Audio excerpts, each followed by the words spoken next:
여러분, 믿음의 성장도 그런 겁니다. 내가 예수님의 말씀을 듣고 행동해요. 근데 알게 모르게 사람들은 어색합니다. 왜? 내 의지와 내 계산이 아니에요. 내 틀이 아닌데 뭔가 새로운 길을 예수님이 딱 말씀하실 때는 불안하기도 하고 이거 아닌 것 같기도 하고 그래요. 왜? 사람들은 자기 몸에 배어있는 것들이 전부 다 자기가 사는 방법이 몸에 배어 있어요. 성경에서 얘기하는 올바른 길이 몸에 배어 있는 게 아니라 내가 나를 보호하기 위해서 혹은 내 욕심을 성취하기 위해서 남에게 인정받기 위한 그 틀 안에서 나를 계속 반복해 왔기 때문에 그게 몸에 배어 있습니다. 그러니까 말씀을 바탕으로 내가 행동을 하려고 하는데 이게 어려워요. 그럴 때 어떻게 되냐? 예수님이 너 그거 잘하고 있어 라고 자꾸 확인시켜줘야 되는 거예요.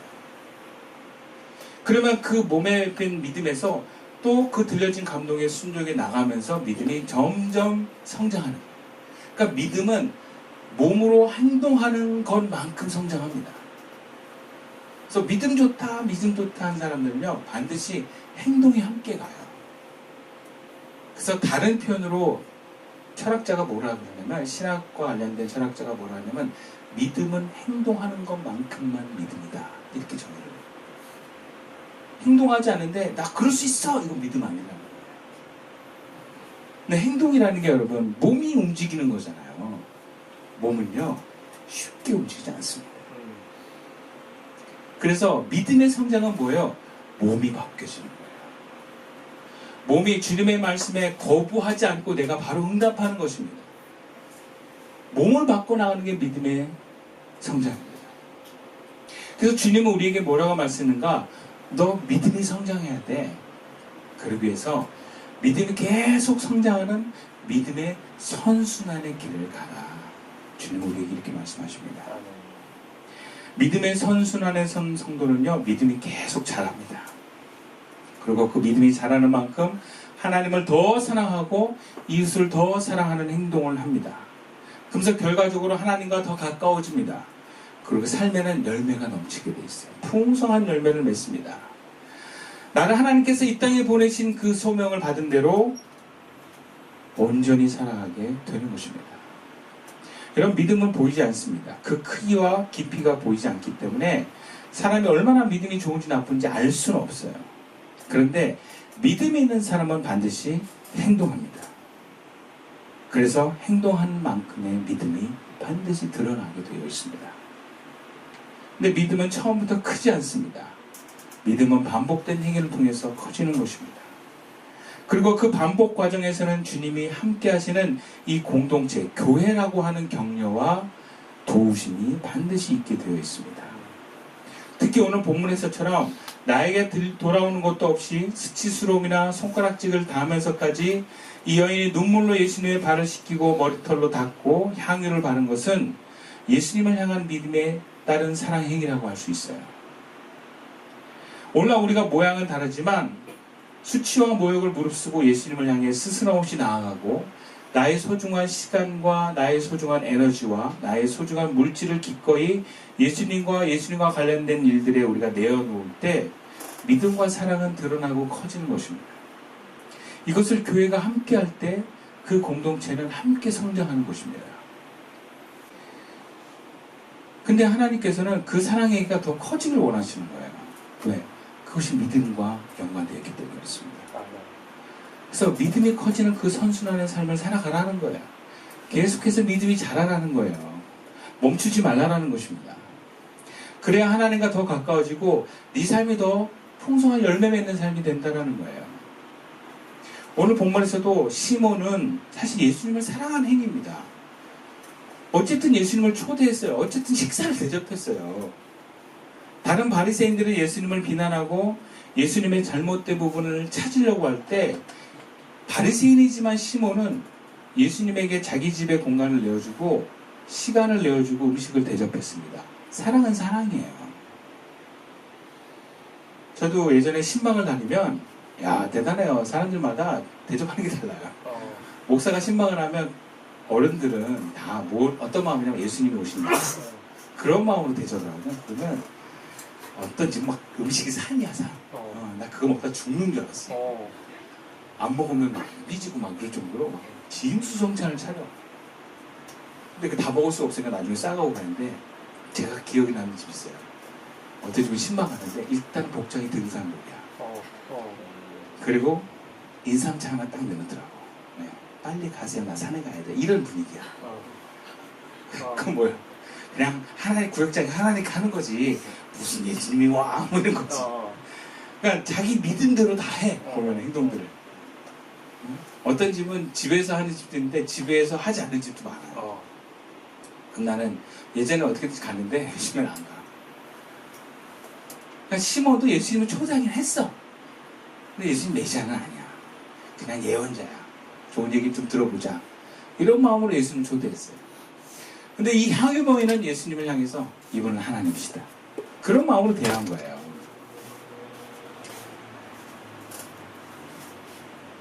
그래서 예수님의 내용을 빌자면 시몬은 50데나리온 정도의 빚을 탕감받은 사람이라면 이 향유 부인 여인은 500데나리온의 빚을 탕감받는 정도의 사랑이라는 거죠. 10배 사랑입니다. 그렇죠? 근데 이 예수님이 이 말씀을 시몬에게 하신 이유가 뭐겠습니까? 굳이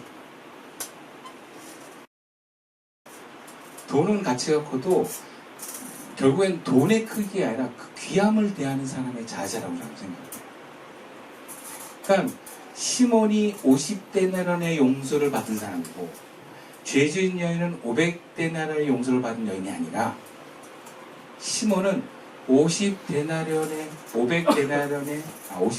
50데나리온만큼의 용서를 받았다고 생각하는 사람이고 가치를 향유부인 여인은 500데나리온의 용서를 받은 사람이라고 가치를 느꼈다라는 기준으로 봐야 되는 거예요. 그래서 두 사람에게 내가 한 사람은 1억을 탕감해주고 한 사람은 1,000만 원을 해도 1억을 탕감한 사람은 한 1년만 잘해드리자 이런 마음으로 할 수도 있고 1,000만 원을 탕감받는 사람은 이 사람 나의 평생입니다.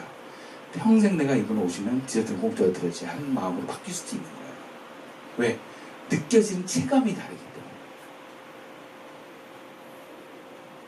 그러니까 어떤 죄의 크기의 문제가 아니라는 거예요. 죄의 용서함을 받다오는 그 가치를 어떻게 분유했다 달린 거예요.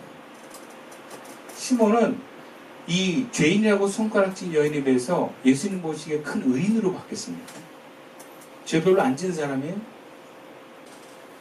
그 체감이 다른 거예요. 체감이. 뭐가 정말 악이고 내가 얼마나 큰 죄인지 모르는 시대에 우리가 살고 있어요. 여러분이 얼마나 큰 죄인임에도 불구하고 난 죄인이 아니야 이런 생각하는 사람이 많습니다.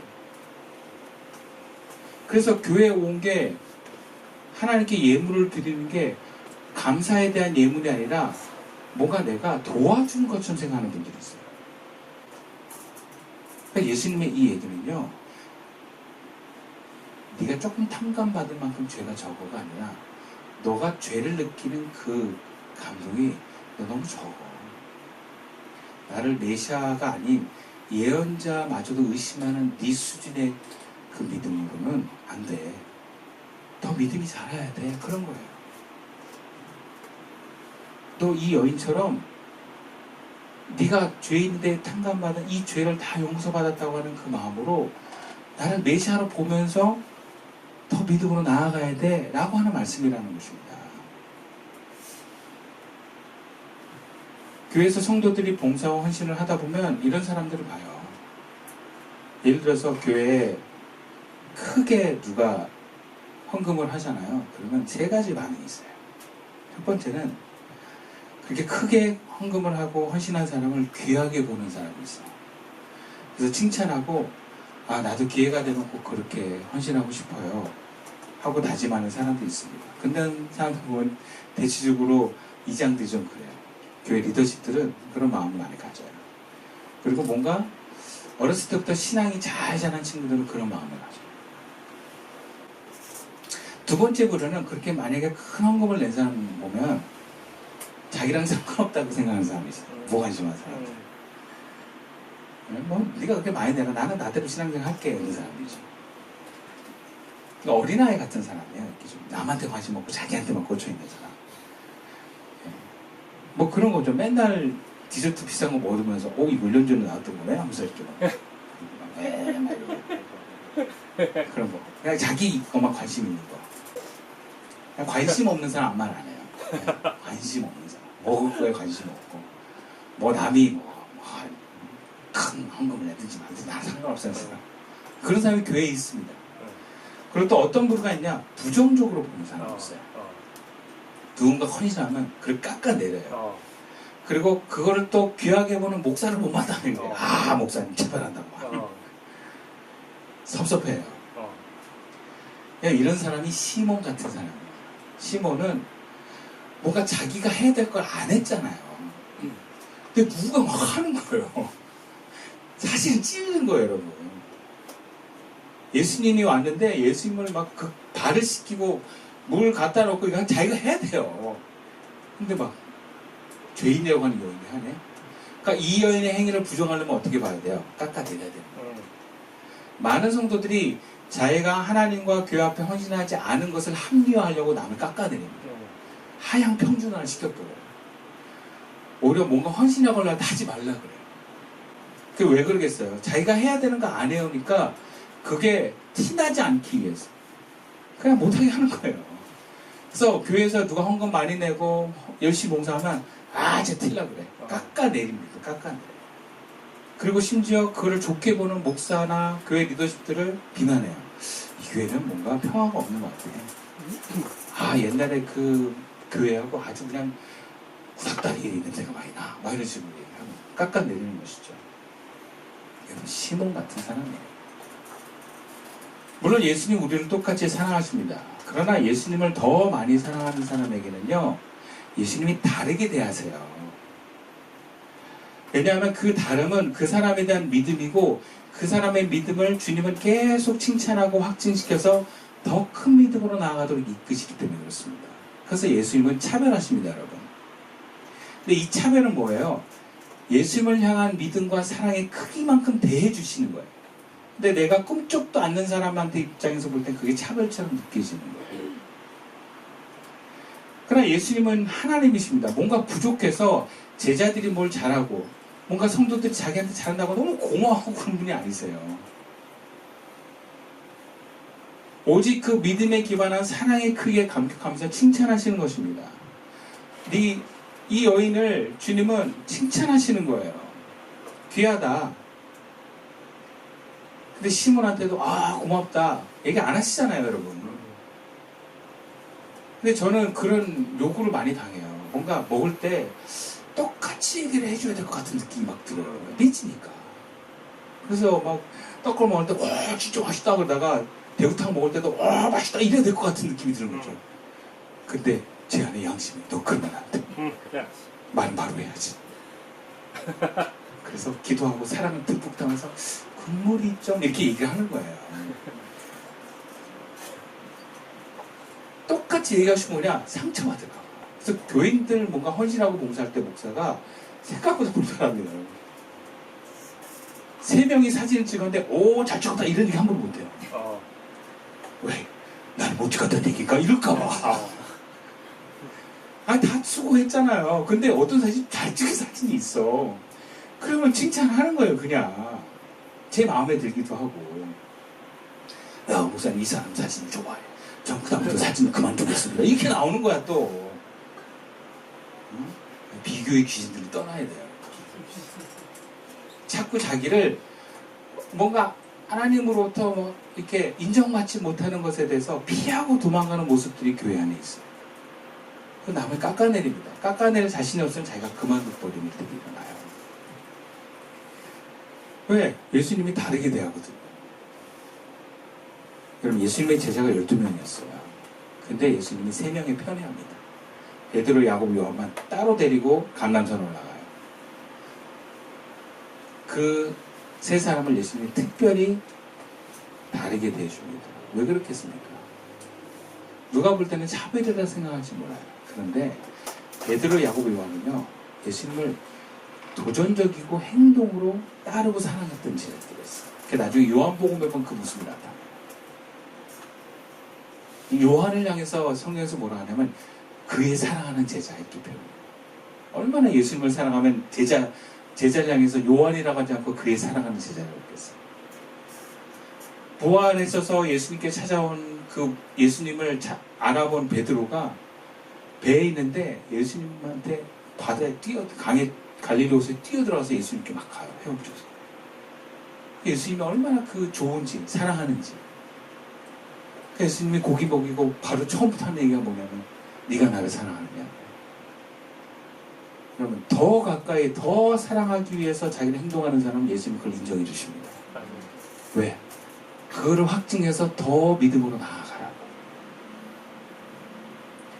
그래서 교회에서는요 자꾸 다른 사람이 하나님을 경외하고 뭔가 헌신하는 것들을 귀하게 여기는 문화로 바꿔야 돼요. 말 나오니까 하지면 안 된다. 이거는 다 같이 죽자라는 거예요. 그거 굉장히 이기적인 거예요, 목사가. 나 요거 안 먹고 우리 다 같이 죽자 이런 얘기예요. 저는 그렇게 가고 싶지 않아요. 누가 저를 욕해도 저는 바로 말할 겁니다. 대구탕 말하고 떡갈비도 얘기할 거예요. 세신자가 뭘 하든지 얘기할 겁니다. 그건 무슨 얘기냐? 여러분의 믿음에 행동한 것들은 격려하고 칭찬할 것입니다. 누가 헌금을 힘에 지나도록 한 것을 저는 격려하고 칭찬할 것입니다. 그래서 그 사람이 계속해서 하나님 앞에 나아갈 수 있도록 저는 도와줄 것입니다. 다시 말하지만 예수님을 사랑하는 것은 결과적으로 사랑하는 것만큼 믿음입니다. 그 믿음은 예수님을 사랑하는 행동으로 나아갈 때 예수님이 확증해 주십니다. 그렇다면 이렇게 해서 예수님이 확증으로 우리를 인도해 나가지만 여러분 이것이 고리가 계속해서 나가면 좋겠지만 이게 끊어지는 날이 올 수도 있고 이것이 끊어지도록 유혹받는 날도 와요. 다 예수를 잘 믿으면 좋겠지만 그렇지 않은 경우를 우리는 너무 많이 봅니다. 그러니까 그 무슨 얘기냐? 정말 우리가 믿음의 선순환에 방해받는다는 얘기예요. 어렵다는 얘기예요. 쉬운 게 아니에요. 하나님을 향한 사랑의 순환의 고리가 끊어져 버립니다. 예수님을 칭찬하고 증거하고 감사해야 되는데 감사가 없어져 버려요. 이런저런 이유로 다들 그렇게 순환의 고리가 끊어져 버립니다. 그래서 믿음이 행동하지 않은 믿음이 되어버리면서 사랑도 식어버리고 하나님도 느껴지지 않고 자기 사랑만 있고 그런 순환으로 가요. 이걸 뭐라 하냐면 믿음의 악순환이라고 그래요. 선순환으로 가서 믿음이 더 자라야 되는데 악순환으로 가는 길을 가는 성도를 많다는 거예요. 여러분. 우리 10명 중에 9명이 그 길 갔어요. 물론 제가 다 그 9명을 뒷조사한 건 아니지만 나갈 때 모습들은 축복받고 나갈 수 없었어요. 다 미워하고 판단하고 차가워져서 나갔어요. 저도 많이 그런 부분에서 상처도 받았고요. 그래서 여러분 신앙에는요 둘 중에 하나로 귀결됩니다. 주님을 더욱 사랑하면서 선순환의 고리로 하나님과 가까워지든지 아니면 언젠가 그 순환이 딱 바뀌면서 악순환으로 계속 가든지 중간에 머무는 건 없어요. 그 삶에도 리듬이라는 게 있잖아요. 그 순환이라는 게. 사람마다 그런 게 있거든요. 신앙도 그런 순환이 있어요. 그래서 우리는 그 믿음의 선순환을 계속 이어가는 게 우리의 숙제 같은 일이에요. 그럼 어떻게 우리가 그 사랑의 선순환으로 나아갈 수 있는가? 먼저 37절과 38절 말씀 읽어보겠습니다. 그 동네에 죄를 지은 한 여자가 있어 예수께서 바리새인의 집에 앉아 계심을 알고 향유 담은 옥합을 가지고 와서 예수의 뒤로 그 발 곁에 서서 울며 눈물로 그 밭을 적시고 자기 머리털로 닦고 그 발에 입을 맞추고 향유를 부으니. 여러분 우리가 선순환으로 계속 나가려면 믿음의 감격이 왔을 때 감동이 왔을 때 주저하지 말고 행동하십시오. 이 여인은요 예수님의 말씀을 듣고 이전에 자기가 죄인인데 그 예수님의 말씀을 해방을 얻었어요. 너무 감사했어요. 그래서 그 믿음에 연결돼 가지고 뭔가 예수님이 저 집에 있다는 얘기를 듣고 내가 저 집에 가서 예수님께 감사와 경배를 표현해야겠다 이런 감동이 왔어요. 여러분 이런 감동은 하나님이 주시는 겁니다. 근데 생각해보면요 여러분 이 여인에게 이 행동은 마음처럼 쉬운 일이 아닙니다. 자기 마음은 이미 죄 용서 받았지만 사람들은 여전히 나를 죄인으로 손가락질하고 있어요. 그러니까 눈에 띄게 행동하면 사람들에게 비난과 손가락질을 더 받을 수 있어요. 그리고 그 집이 어디예요? 바리새인 집이에요. 죄에 대해서 철저하게 지적하고 그것을 뭔가 사람들 앞에 더 분리하는 삶을 살려고 하는 사람들이 바리새인들이에요. 근데 그 집에 내가 죄인인데 간다고요? 두 번째는요, 내가 예수님 앞에 발에 발라드라는 향유, 감동이 와서 너 이거 드려. 근데 이거 내 전 재산인데 값 비싼 거예요. 나 이거 모으려고 내가 그렇게 죄 지으면서 돈을 모았는데 이거 향유 팔아서 내가 결혼하려고 그러는데 이거 던지라는 거예요. 내 인생을 던지는 거예요. 이게 너무너무 귀한 거라고 합니다. 이걸 예수님께 드리라고요? 생각하면 못해요. 계산하면 행동에 옮길 수가 없는 거예요. 세 번째는요, 내가 그렇게 사전에 예고도 없이 예수님을 찾아가서 발에 눈물 흘리고 막 머리를 막 닦아드리고 향품을 발라드리면 좋아할까? 장담할 수 없어요. 바로 차버리면 어떡해요? 그런 거 있지 않아요? 내가 아무리 좋은 걸 들어도 목사님 싫어하면 어떡하지? 한 번도 얘기하자. 대구탕 다음으로 가봤는데 목사님 싫어하면 어떡하지? 얼마나 떨리겠어. 두 번째 대구탕 할 때. 그치? 아마 대구탕 뺄걸? 힘들어요. 제가 그래서 그런 트라우마가 있는 사람들은 극복하라고 한 번 더 하라 그래요. 그래서 우리 만원님 카레 한 번 더 하라 그래요. 두 번째 그거 과하게 고기 넣었다가 내가 힘들어서 얼마나 뭐라 그랬는지 몰라. 그 대구탕 먹고 내가 뭐라 그랬어. 근데 내가 이번에 한 번 더 하라 그랬어. 언제까지 트라우마로 살 거냐. 난 당신 카레 먹고 싶다. 그래서 하루 받아냈어. 내가 한번 해보겠습니다. 힘 뺀 카레가 뭔지 보여드리겠습니다. 그래서 얼마나 긴장되겠습니까, 이 여인이. 그거 생각 안 하고 한 거예요. 여러분, 우리가 믿음에 따른 행동하기 알아요. 근데 쉽지 않다는 거예요. 저항이 있어요. 그래서요, 하나님의 감동이 왔을 때 생각하면 못해요. 제가 많은 성도들을 봤을 때 생각해 보겠습니다 한 사람 중에 한 명도 못 봤어요. 생각하면 다 계산하고요. 계산하면 다 못해요. 그렇지 않겠습니까? 내가 아무리 죄 용서받았지만 바리새인 집에 가면 사람들이 비난받겠지? 그러면 내가 더 믿음이 꺼지지도 몰라. 가지 말아야 되겠다. 이게 생각이에요, 여러분. 내가 향유컵을 드리면 이게 그냥 한 방에 없었지만 내가 이걸 모아서 팔아다가 가난한 사람을 도와주면 하나님 더 좋아하시겠지? 오늘은 참자. 이게 생각이에요, 여러분. 근데 다 합리적이고 말되는 생각이에요. 내가 예수님한테 이렇게 발랐다가 예수님을 거부하면 오히려 예수님의 품위에 내가 흠을 깨치는 거니까 오히려 안 하는 게 낫겠다. 딴 데서 해야 되겠다. 계산하고 생각하면 다 못합니다, 여러분. 믿음이라는 게 그런 거예요.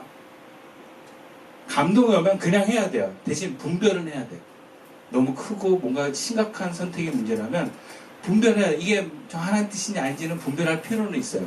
근데 이미 이것이 맞는 길이다 할 때는 계산하지 말라는 거예요. 그냥 하라는 거예요. 그냥 할 때 믿음이 올라갑니다.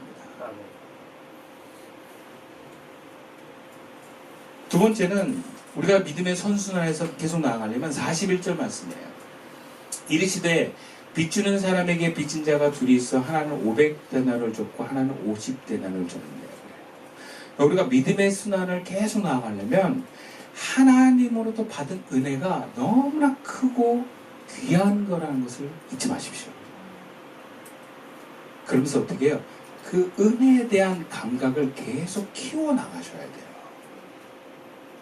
안 그러면 큰 은혜도 잊어먹습니다. 시몬과 향유 부인 여인의 차이는 아까 말씀드린 것처럼 죄의 무게 차이가 아니에요. 죄의 깨달음의 차이입니다. 죄를 바라보는 그 감각이 다른 것뿐이에요. 대구탕에 대해서 저만 뭐라 그랬더라고요. 아무도 뭐라 그러지 않았더라고요. 대구탕에 대한 감각이 다를 뿐이야, 내가 대구탕을 바르는 기준이 나는 국물까지 밸런스가 맞아야 된다. 나는 두툼한 살을 많이 먹는 것보다 조화로운 걸 좋아하는 사람. 까다로운 거. 이렇게 생각할 수도 있지만 그러니까 제가 생각하는 방향성이고 제 기준이에요. 왜냐하면 뭘 먹다 보면 뭐가 자꾸 올라가, 기준이. 그리고 사람이라는 게 그래요. 감각이라는 것은 반복하고 의미 부여하면 계속 좋아지고 높아지게 돼 있습니다. 그럼 죄도 마찬가지예요. 은혜도 마찬가지예요. 내가 하나님의 은혜를 계속 생각하고 감사하면 감사할 게 너무 많아져요. 근데 이걸 무시하잖아. 그러면 불만거리가 너무 많아져요. 그러니까 그 감각의 차이예요, 여러분. 근데 이게 세상에 많은 부분에서도 이런 감각의 영역이 있어요. 제가 음악을 전공했지만 20년이 넘었어요. 현역이 아니에요. 근데도 그 감각을 잃어보지 않게 해서 계속 저도 레슨실에서 연습을 해요. 남을 또 가르쳐야 되니까. 그 감각이 안 죽어요. 사진을 제가 14년 배웠지만 요즘 또 안 하고 있거든요. 근데 이 감각을 잃어버릴까봐 월간 사진이라고 그거 잡지를 또 사다가 계속 봐요. 그리고 어떻게든 좀 사진 찍어보려고 하고 이 감각을 유지하려고 하기 때문에. 근데 요즘에는 제가 요즘 차 맛에 약간 좀 좋아가지고 커피도 좋아하지만 요즘 녹차 되게 싫어했거든요. 녹차는 나랑 안 맞아. 이러다가 제대로 된 녹차를 만나고 뭐 여러 가지 동방미 이런 거 만나면서 야 맛있다 물어보고 요즘 차 맛을 좀 배우고 싶은 마음이 생겼어. 그러니까 좀 이거 자꾸 늘더라고요. 네. 다르네, 차 맛이 다르네. 그러니까 관심 갖고 신경 쓰고 해보면 다 늘어요. 모든 영역이 그래요. 신앙생활도 그렇습니다. 영적인 하나님에 대해서 세신자들은 하나도 안 보이죠. 하나님 어디 있어? 근데 성경 말씀을 보고 기도해보고 반복해서 해보세요. 말씀 들어보세요. 예배 들어보세요. 여러분 감각이 점점 늘어나요. 예배 드리는 감각이 늘어나요. 감사가 넘치는 감각이 늘어나요. 영적인 감각이 늘어나서 나중에 죄가 오는 것까지도 느껴요. 이 감각은 하나님께서 우리에게 주신 축복이자 우리가 이것을 지켜나가길 원하십니다. 계속 키워나가길 원하시는 거예요. 제가 토요 만나기도를 하지만 만나기도 여러분 막 한두 번씩 빠지고 그 다음 주에 올 때 만나기도 지도하기가 힘듭니다. 기도 한 주 빠졌는데 여러분 한 주 빠진 만큼 무뎌져 있어요. 그러면 또 그거를 제자리 잡는 게 피곤하지만 또 막 해보는 거예요. 제가 알기로는 요리사도 요리 놓으면 손 안 점점 실력이 무뎌지는 걸로 알고 있어요. 그래서 칼을 잡는 사람들 계속 칼을 잡으라는 얘기를 하더라고요. 영적인 칼을 계속 잡아가십시오. 그러면 언젠가는 정말 주님을 더 깊이 더 감격스럽게 느끼면서 여러분의 삶이 하나님 나라처럼 경험되는 날이 올 줄 믿습니다. 말씀을 마칠게요. 예수님께서는 우리가 믿음의 선순환을 서기를 원하십니다. 우리의 믿음은 하나님께 대한 또 이웃에 대한 사랑으로 행동함으로 드러납니다. 과거의 열심에 취해 있지 말고 오늘 하나님 신 감동에 계산하지 말고 나아갑시다. 점점 나도 모르게 주님과 가까워진 날이 올 것입니다. 그런 영적인 감각을 계속 세워나가는 저와 여러분 될 수 있기를 주님의 이름으로 축원드리겠습니다. 기도드리겠습니다.